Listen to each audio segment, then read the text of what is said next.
اعوذ باللہ من الشیطان الرجیم بسم اللہ الرحمن الرحیم۔ یہ ہے جی ضلع اٹک تحصیل جنڈ ڈہانہ کانی کا ڈوک فتح خیل کا مین روڈ۔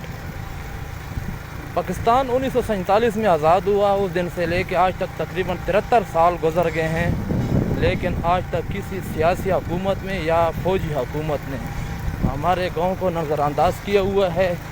نہ کوئی سڑک ہے، نہ کوئی بجلی ہے، نہ اسپتال ہے، کوئی چیز بھی ہمیں سہولت میسر نہیں ہے۔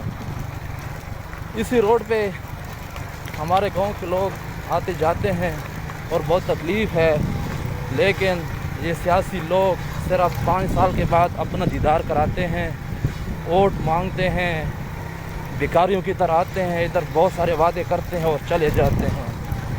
الیکشن میں جب کامیاب ہوتے ہیں تو اس کے بعد یہ ہمیں بھول جاتے ہیں کہ کانی کا کوئی بھی گاؤں بھی ہے فتح خیل، وہاں کی سڑکوں کے حالات آپ کے سامنے ہیں جی۔ گاؤں فتح خیل میں تقریباً 60 سے 70 گاؤں ہیں، گھر ہیں۔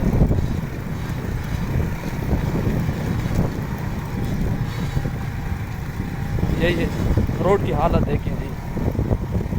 ہم لوگوں کو بتاتے ہوئے شرم محسوس کرتے ہیں کہ ہمارا گاؤں فتح خیل کا روڈ دیکھیں جی، نہ بجلی ہے، نہ پانی ہے، نہ اور کوئی سہولتیں ہیں۔ یہ مین روڈ ہے جی، آپ خود دیکھ لیں۔ ہم لوگ یہاں پہ زندگی گزار رہے ہیں بڑی مشکل سے۔